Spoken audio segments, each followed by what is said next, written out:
ரிஷபராசி நேயர்களுக்கு வணக்கம். வாங்க, டிசம்பர் 2, 2025 உங்களுக்கு எப்படி இருக்க போகுதுன்னு விரிவா பார்க்கலாம். முதல்ல ஒரு முக்கியமான விஷயத்த சொல்லிடுறேன். இன்னைக்கு பொறுமை ரொம்ப ரொம்ப முக்கியம். இந்த ஒரு விஷயத்த மட்டும் மனசுல வச்சுக்கிட்டீங்கன்னா போதும், இந்த நாளை நீங்க ஈஸியா ஜெயிச்சிடலாம்.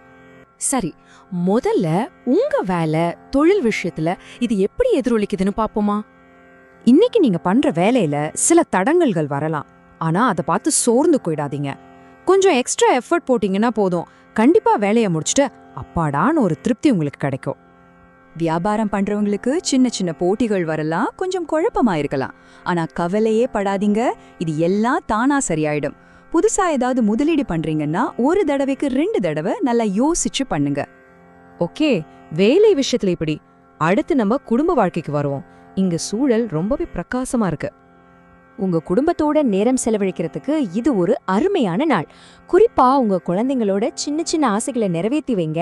அது உங்களுக்கு ஒரு பெரிய மன நிம்மதியை கொடுக்கும். அது மட்டும் இல்ல, பெரியவங்க ஆசீர்வாதமும் உங்களுக்கு முழுசா கிடைக்கும். அடுத்து ரொம்ப முக்கியமான ஒரு விஷயம், உங்க உடல் நலமும் பயணமும். இந்த விஷயத்துல இன்னைக்கு கொஞ்சம் ஜாக்கிரதையா இருக்கணும். எதெல்லாம் பண்ணலாம், எதெல்லாம் தவிர்க்கலான்னு பாருங்க. வண்டி எடுக்கிறதுக்கு முன்னாடி ஒரு தடவை செக் பண்ணிக்கோங்க. முடிஞ்ச வரைக்கும் வீட்டு சாப்பாடே சாப்பிடுங்க. நல்லா ரெஸ்ட் எடுங்க. அதே மாதிரி தேவையில்லாம வேகமா போறது, வெளியில சாப்பிடுறது, ராத்திரி ரொம்ப நேரம் முழிச்சிருக்கிறது, இதையெல்லாம் கொஞ்சம் தள்ளி வச்சா ரொம்ப நல்லது. சரி, இப்போ உங்க அதிர்ஷ்டத்துக்கு கை கொடுக்க போற விஷயங்கள் என்னென்னு பார்க்கலாம் வாங்க.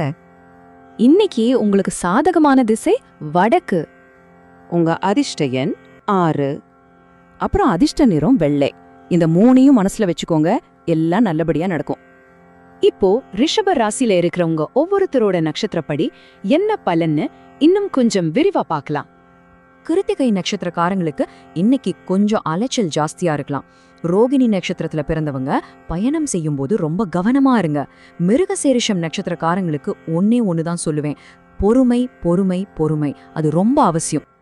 பாத்தீங்களா, இன்னைக்கு உங்ககிட்ட இருக்கிற மிகப்பெரிய ஆயுதமே பொறுமைதான். ஒரு சூப்பர் பவர் மாதிரி. சோ இந்த பொறுமைய ஒரு கேடயமா வச்சு இன்னைக்கு நீங்க ஜெயிக்க போற அந்த சவால் எது? யோசிங்க, செயல்படுங்க, வெற்றி உங்க பக்கம்தான்.